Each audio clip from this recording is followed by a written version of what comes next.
This is a wonderful, bubbly, confident, independent woman, and she's missing. Jamie Laity disappeared. Doesn't make any sense.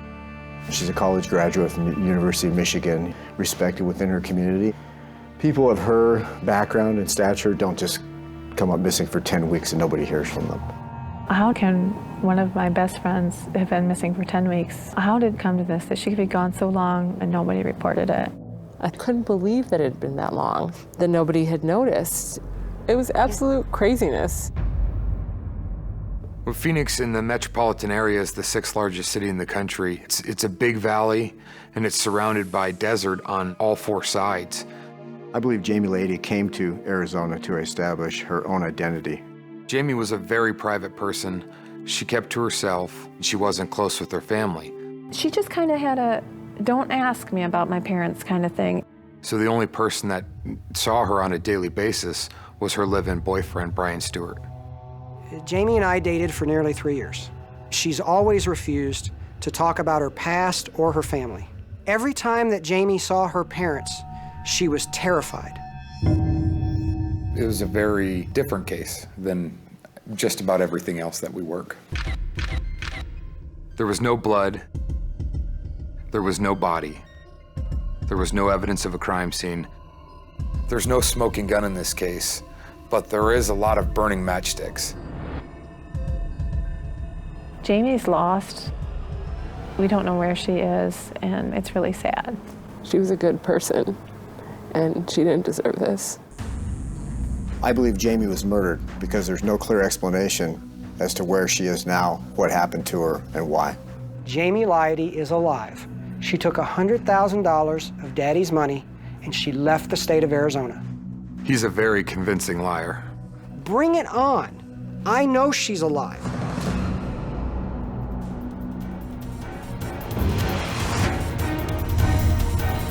I'm Erin Moriarty. Tonight on 48 Hours, the stranger beside me.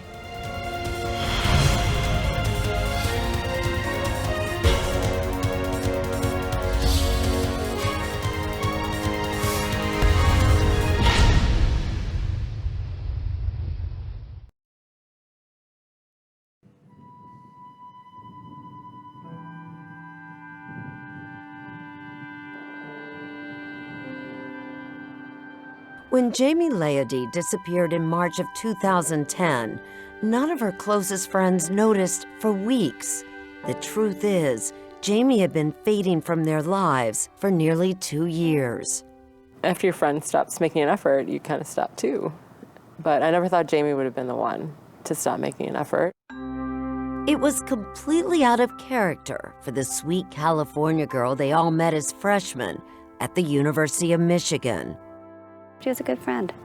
We were a support network for each other. Gwyneth Newman, Sheila Dubes, and Jennifer Langoot say they quickly formed a lasting bond with Jamie. It's kind of like we had this rock. We had this family of friends that we were so connected with. And I remember leaving Michigan. It was just so reassuring that you were just a phone call away from feeling like you belong somewhere again.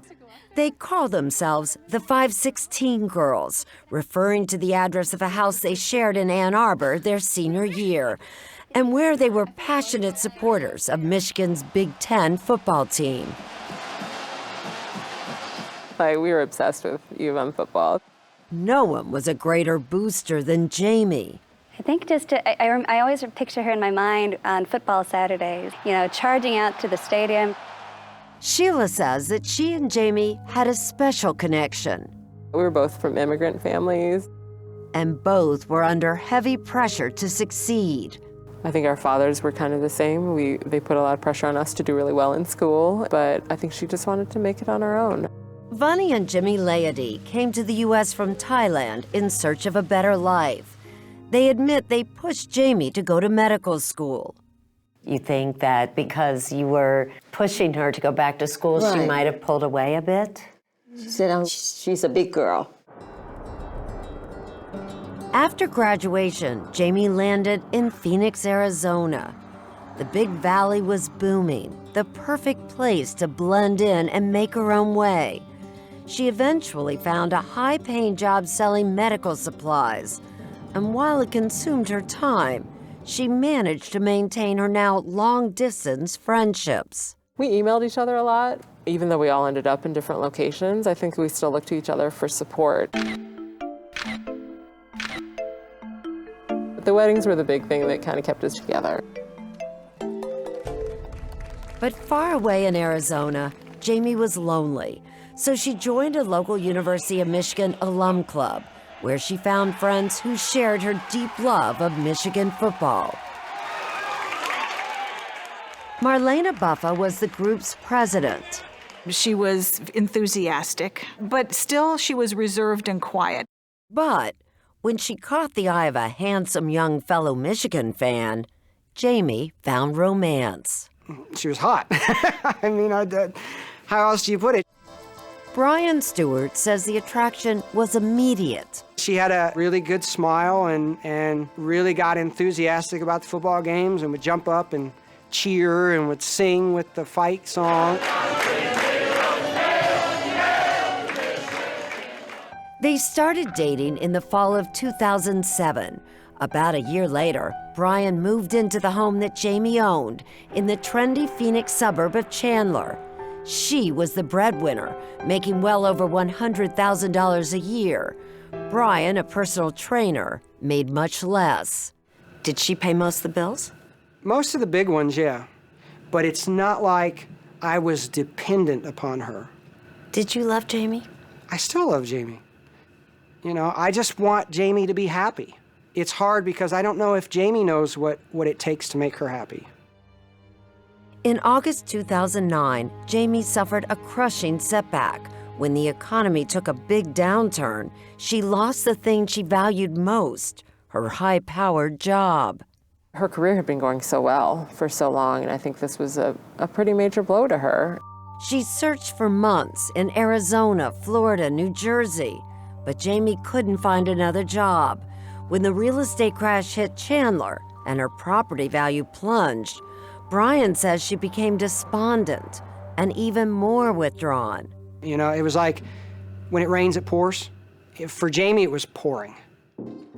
Brian says all of it took a toll on their relationship, so he rented an apartment in Scottsdale and planned to break things off. And on the night of March 17th, he said, he was going to tell Jamie he was moving out. Instead, he says, she surprised him. She came in, asked me to take a week off from work, and she's like, we're gonna go to Denver, we're gonna get a house. You know, I've got a job offer up there. It's time to go, I wanna get out of this state. Basically, I told her no. I'm not leaving Arizona, I'm not gonna marry you. Brian admits Jamie was upset and that they argued. Still, he says that when they went to bed, things had settled down. At the crack of dawn the next morning, Brian left for work. She was laying in bed, and I gave her a kiss, told her I loved her, and got in the truck and drove to work. But later that morning, Brian emailed Marlena Buffa and told her a different story. And said, Jamie dumped me, she moved to Colorado. Did that surprise you at all? No. I thought good for her. Did he seem upset? A little bit. He was more angry that she left him alone. At any point, did it even cross your mind that something could have happened to Jamie? No. I knew she had means. If she wants to pick up and leave, good for her. That day, and for weeks to come, no one realized that Jamie had disappeared. When is the last time you saw Jamie? Physically saw her, 3:15 a.m., March 18th, 2010.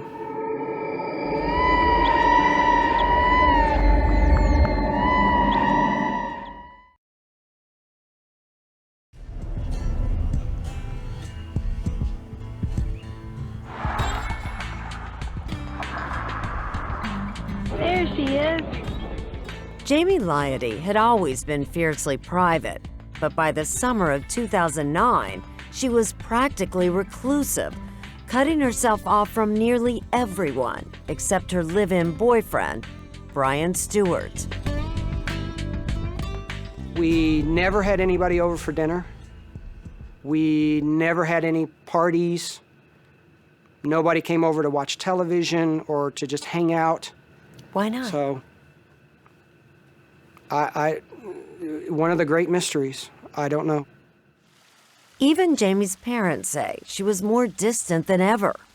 My husband said, well, you know, she's a busy girl. Don't bother her. That's why it took nearly 3 months for anyone to notice that Jamie was missing. I think people were just respecting her privacy and her space, and that was unfortunate. Then on May 28th, Marlena got a call from Brian. He said, you know, I'm starting to get worried about Jamie. Marlena was also worried, so she and another member of the Michigan Alum Club called a private investigator, Burke Files. Files did a background check on Brian and found nothing suspicious, although one thing did stand out. About 10 years earlier, at 2 different addresses in Michigan, Brian had lived with a man named Rick Wayne Valentini. It could be a roommate. It could be a close friend. It could be a relative. And then Burke Files went on to trace Jamie's credit to see where she was now living and working. He came up empty. And nothing. There was no activity at all. Nothing. Jamie had disappeared into thin air. So Files sounded the alarm. Marlena urged Brian to call Jamie's parents, who then called the police. I immediately thought something was wrong. People of her background and stature don't just come up missing for 10 weeks and nobody hears from them. That afternoon, Chandler police got a warrant to search Jamie's home and started calling Brian, but he seemed to be ignoring them. To me, that was alarming. It just showed a lack of concern. Later that same night, when detectives were searching for Jamie's missing Ford Escape, they found it in Scottsdale, with Brian behind the wheel. The detective said, well, I'm here in regards to your girlfriend. And the first thing he did was say, my ex-girlfriend. The detective felt that Brian was being evasive and seemed nervous. When Brian asked to use the bathroom in his own apartment, the answer was no. We didn't want to risk losing any evidence if there was some in there. As luck would have it, he had a warrant for his arrest for driving on a suspended license for a traffic offense. Yeah. So the detective used that warrant to take Brian into custody. Brian? Yes. Hey, I'm Nate Moffitt. How are you, man? It's B-R-Y-A-N, right? Yes. Last name is? Stewart. Detective Moffitt interrogated Brian. How long have you and Jamie been dating? Give or take 3 years. Okay. When did you guys move in together? Honestly, I don't know.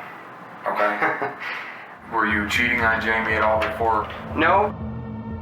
While Detective Spielman searched Jamie's home for clues.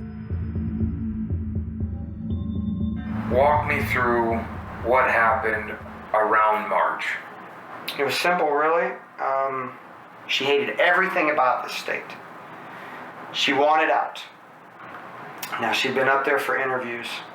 I suspected that she would get the Denver offer.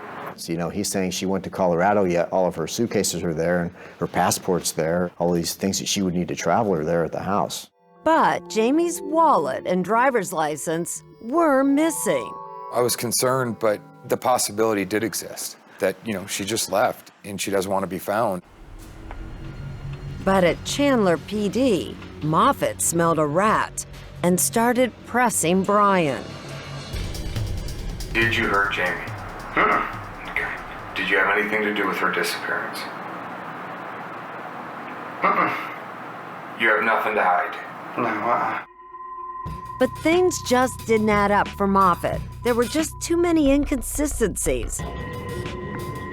Brian gave a birth date to the arresting officer, which didn't match the date on his Arizona ID. I have no freaking clues sitting in front of me. And it's extremely uneasy for me as I'm investigating a case of this magnitude. Moffitt had no idea how right he was until the next day, when Brian was in a jail cell and detectives were searching his apartment. While we were searching his new residence, we located a manila envelope with a Michigan driver's license in the name of Rick Wayne Valentini. And that picture was Brian Stewart. You're not really Brian Stewart at all, are you?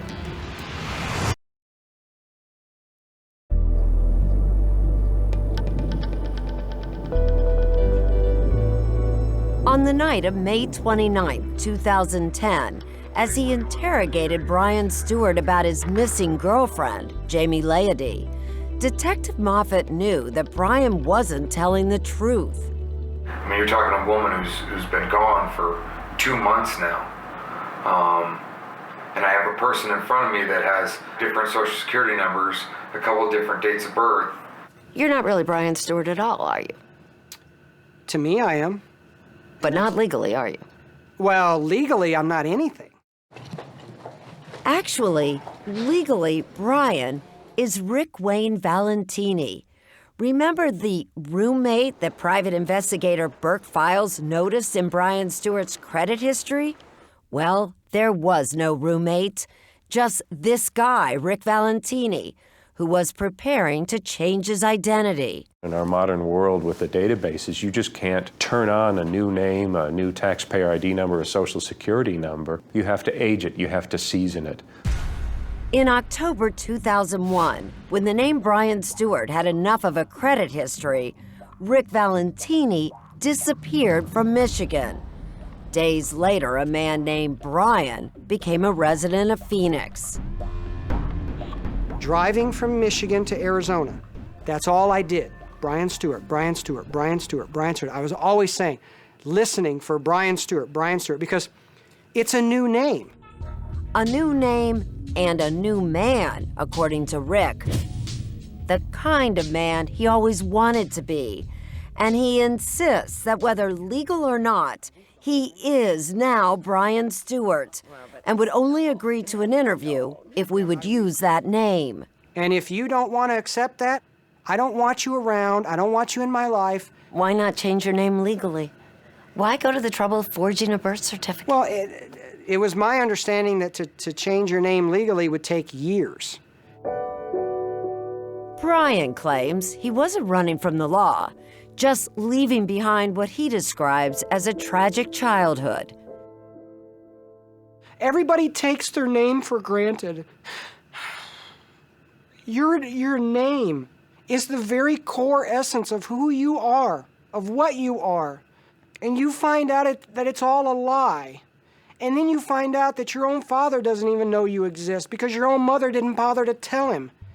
His mother was 18 when he was born. His real father reportedly walked away. He just wasn't loved. Just didn't have love. That's why he loved us, because we loved him. His Aunt Donna says she believes he was physically and emotionally abused. I think the other children were too, but not like him. He always knew there was something different about him, and he didn't know what. Do you think that he created this different name, different persona because he just didn't want to be who he was? Exactly, exactly.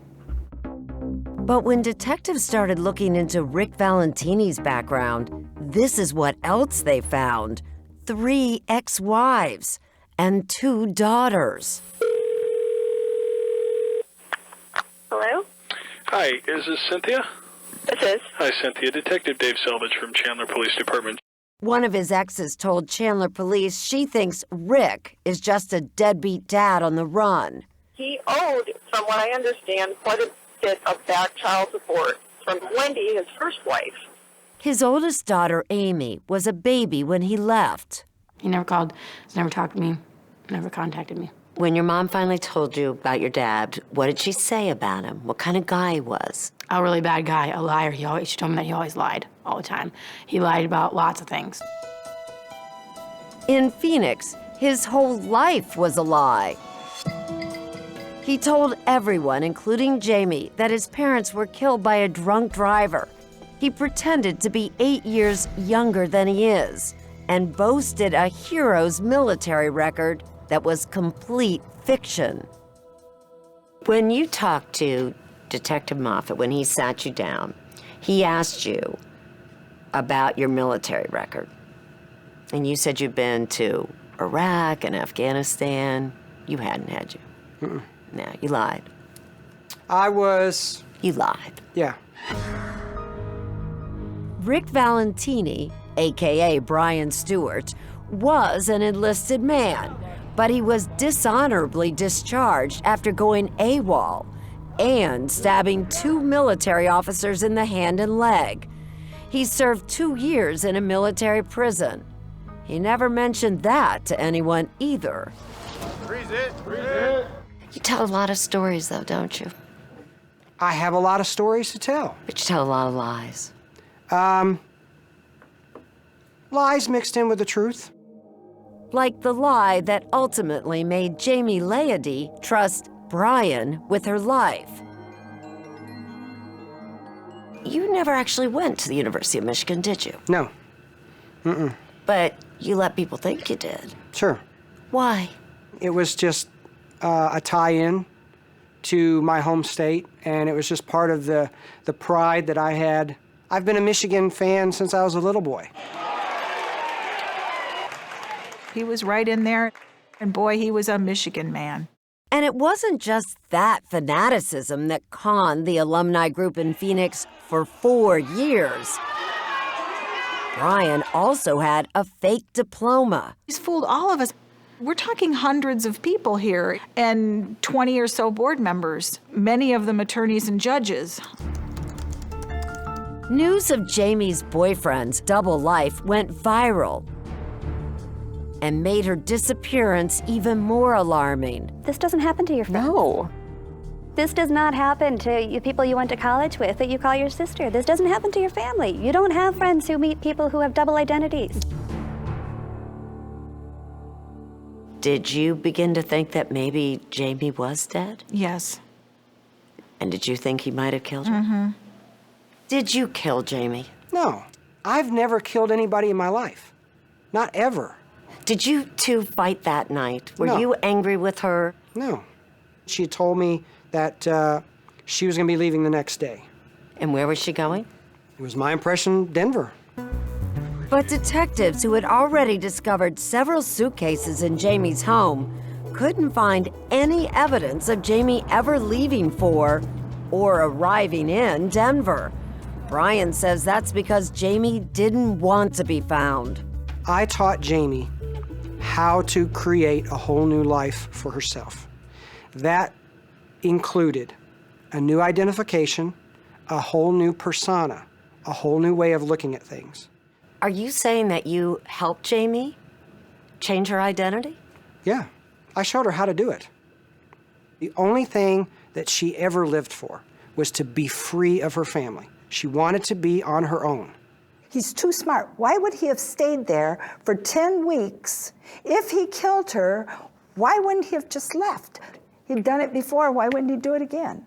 Isn't it possible that Jamie's doing the same thing that Brian did, just vanished the same way, and no one's been able to track her down? Are you asking me today if I believe that's possible? Absolutely not. I wholeheartedly believe Brian Stewart, Rick Valentini, whoever you want to call him, murdered Jamie Laity on the night of March 17th. But a year and a half after Jamie disappeared, there is still no body, no blood, no sign of a struggle, no physical evidence of a murder. We just didn't have what you would consider a traditional crime scene. So we went with more of a virtual crime scene. They started investigating the digital record of Jamie's life. And this little white envelope contained several pieces of the puzzle. Prosecutor Juan Martinez says it was enough to convince him that Brian Stewart should be charged with murder. This is a really telling piece of evidence. Oh my gosh. In this many pieces.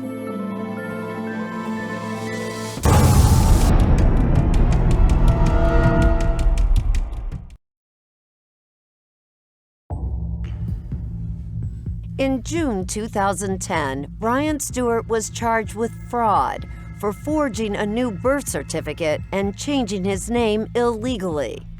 If you think using the name Brian Stewart is fraudulent, hey, we're going to fight it out in court. But while detectives suspected he was responsible for the disappearance and death of his girlfriend, Jamie Leody, they couldn't charge him with her murder. What do the two of you think happened that night? I think they had a fight. But wouldn't there be some sign of that in her home? Not necessarily. I mean, strangulation or suffocation or anything like that, there's going to be virtually no blood. With no physical evidence, they would have to build a strong circumstantial case to prove that Jamie was dead and Brian was the one who killed her. We literally dissected all of Jamie's financial affairs, all of her accounts, all of the transactions, his email, her email. What they saw was a very responsible woman.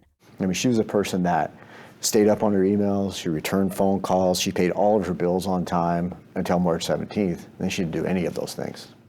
For the next 3 months, detectives realized that the only person who appeared to be using Jamie's credit cards was Brian Stewart. The only transactions on one of Jamie's accounts were internet purchases and dating websites. He used her cards to meet other women? That's right. Basically, he said the same thing. He was a graduate of the University of Michigan, never been married, didn't know if he wanted kids or not. That's nervy, isn't it? Yeah, it's pretty nervy. And pretty insensitive, too, isn't it? Yeah.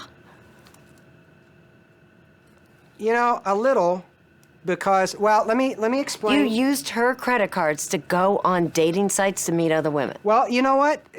Look, Jamie was leaving. But nothing alarmed Prosecutor Martinez more than what detectives found when they searched Brian's apartment in Scottsdale. Her wallet was lying on his desk. There was a number of her credit cards there on the desk. And then on the back filing cabinet was her personal telephone that he said she had with her. So was this small white envelope. And when police got a warrant to open it, they found pieces of cut-up ID and credit cards. When they put them together, they had Jamie Leody's driver's license, her Michigan University alum card, and several credit cards. Why did you cut up her driver's license? I didn't cut them up. Brian claims it was Jamie who cut up the cards after she changed her identity and ran away. But when Chandler police tested the envelope to see who sealed it, the DNA belonged to Brian. Even when you had that envelope, it still took a year before you brought murder charges against him. We were tying up all the loose ends. When you don't have a body, you have to be very careful because you only get one chance. That chance came when an inmate at the jail where Brian was being held agreed to testify that Brian had confessed to killing Jamie. He went to this particular individual and said, "Do you think that they can charge me if they can't find the body?" On March 24, 2011, a grand jury indicted Brian on charges of second-degree murder of his girlfriend, Jamie Leody. He was also charged with fraud for using Jamie's credit cards without her permission. Who is technically, legally on trial here? An individual by the name of Rick Valentini, also known as Brian Stewart. But isn't this a little odd? Because even through the trial, you're calling him Brian Stewart. That's the name that he preferred. I'll use whatever name he wants to convict him. In October of 2011, Rick Wayne Valentini, AKA Brian Stewart, went on trial. State's first witness. The first witness to testify for the state was Andrea Aardsma. What does your husband do for a living? He is a professional baseball player. Back in 2010, she and her husband David, then ace pitcher for the Seattle Mariners, were in Scottsdale during the off-season. Andrea worked out at Gold's Gym 5 days a week, and her personal trainer was Brian. And did he tell you whether or not he had a girlfriend? Yes, he had a girlfriend. And did he tell you her name? Jamie. Andrea testified that for months before Jamie disappeared, Brian had complained about his souring relationship and what he really thought of his girlfriend. Whiny, naggy, bitch, sugar mama, nothing positive at all. I don't know if he just thought I was a good listener or if he really did think that I was stupid and that he could tell me all these things and nothing would come of it. In one of the trial's most disturbing moments, Andrea stood up and reenacted Brian sharing his nickname for Jamie. Jamie the gut, Jamie the gut. And I'm like, man, like if you hate her so much, just break up with her. The jury also heard from Jamie's parents. Have you received any emails from her? No. Has she shown up at your house? No. Have you been hiding her just so that Mr. Stewart won't find her? No.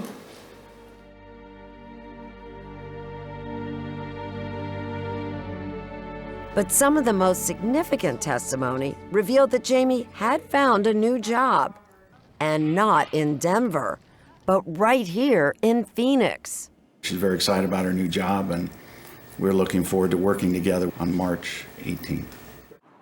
David Beauchamp, a lawyer and friend, testified that he helped Jamie negotiate the contract for that job. What's more, he saw Jamie 2 days before she disappeared and testified that he saw bruises. She was exhibiting many of the characteristics of a battered woman, and she absolutely broke down. On day 7 of the state's case, Thank you, please be seated. the jailhouse snitch took the stand. The whole truth and nothing but the truth, so help you God? I do. Thank you. At his request, the judge ordered us not to reveal his identity. He also got a deal for testifying. A 2-year sentence for fraud was reduced to 1. He was very agitated, talking about how the police know that I killed her, that he needed to get it off his chest. By the time the state rested, Prosecutor Martinez and Detective Nate Moffat were sure they would get a conviction on the fraudulent schemes charge. But had they convinced the jury that Brian had committed murder? I think a lot of people would have a hard time convicting with no body. We really had to be careful and listen to both sides. Knowing his life was on the line, Brian was about to do something that would shock the entire courtroom. Were you expecting the defendant to take the stand? I wasn't. Absolutely not. But I was glad that he did.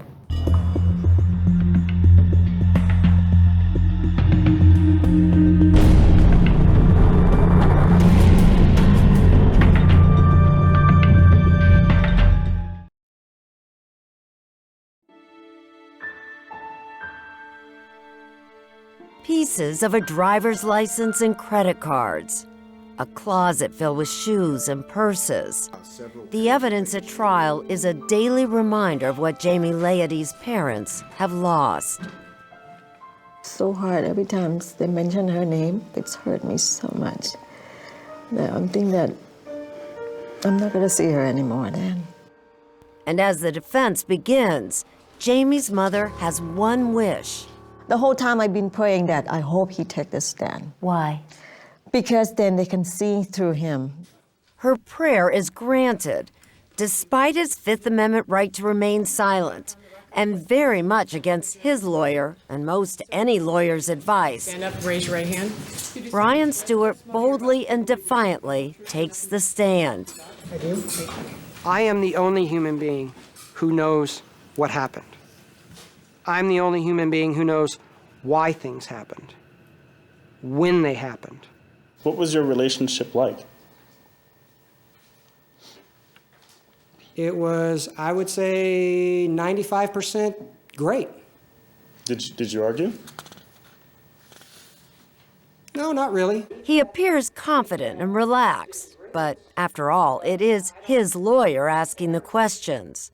Did you kill Jamie to use her credit cards? Absolutely not. Did you have general permission to use her credit cards? Yes.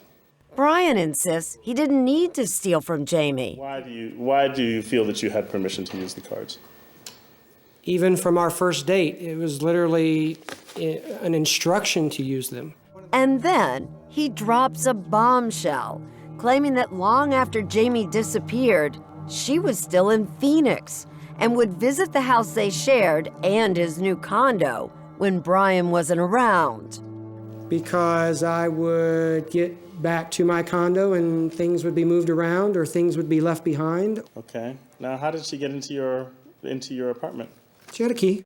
But that's not all. He also claims he continued to communicate with Jamie long after that morning in March 2010 when she vanished. How did she communicate with you, Lisa? Email and telephone. Okay. You have told people that if you had a computer, you could find her. I've got a computer here. You want to try? Got my iPad here. How would you find her? I would have to look on mine. I mean, if I got this whole thing set up, could you? I mean, if you No, could because find her... I need to get into my computer because there's a special email site that we were working through. You must know, Brian, that sounds a little crazy that you would have given this information to your attorneys and they wouldn't go looking for the one person who could save you from going to prison for life. You know, I told them that, and I never heard anything. Did you murder Jamie Lady? No. Jamie Liety is alive. She would just let you go on trial for murder, go to prison for the rest of your life. I don't know. I don't think either one of us ever expected it to get this far. Would you be at all surprised if I told you that she was about to walk through that door? No. But prosecutor Juan Martinez wasn't buying any of it. You didn't actually talk to her in that condo, did you? No. You have not seen her at any time, and she hasn't walked in now, right? Right. And she won't walk in because you killed her, right? Wrong. I don't have anything else, thank you. One day before Thanksgiving 2011, more than a year and a half after Jamie Laity disappeared, the prosecution and defense rested after presenting two very different stories. It was now up to the jury to decide, and foreman Leon Lead was worried. As we were moving to deliberation, I wondered how difficult of a decision this is going to be for the 12 of us, knowing that there's no body. But just 4 hours later, the jury returned with a verdict. Did any of you look at him when you walked in? No, I did not. No. Thank you. Please be seated. Brian Stewart was reassured by deputy sheriffs guarding him. Oh, yeah. They're like, yeah, you're good. Anytime a jury comes back that quick. And I was like, okay, well, wow, all right, that's pretty good.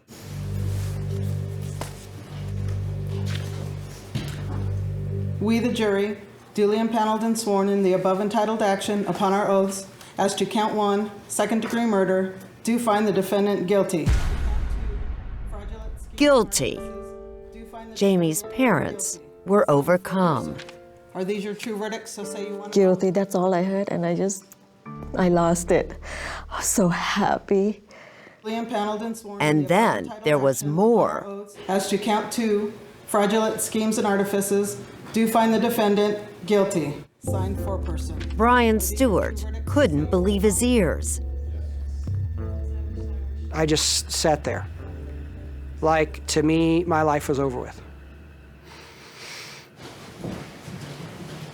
I just couldn't understand. You know? I mean, if I would have killed her, I would have admitted to it. Do you think Brian Stewart / Rick Valentini is a dangerous man? Yes. Yes. Yes. Absolutely. No question in your mind? None. None at all. The first 10 minutes of his testimony, any doubt I had that he was solely responsible for the murder of Jamie had been sealed at that moment in time. You've told so many stories, it's hard to believe you. Let's look at the Army, okay? No, let's look at what happened to Jamie. That's what really matters. Jamie took $100,000 and she left the state of Arizona.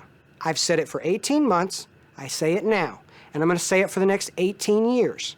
But investigators say there was no money, and his story is just another lie. And for her friends and family, I just feel so bad that we weren't there. the one remaining question may never be answered. Is it hard because you don't really know where she is? You've never been able to bury her? That's right. That's right. I still have what they call the receiving blankets of Jamie from the hospital. And I carried it with me all the time. Mm-hmm. And I intend to use that blanket to carry her home if we find her.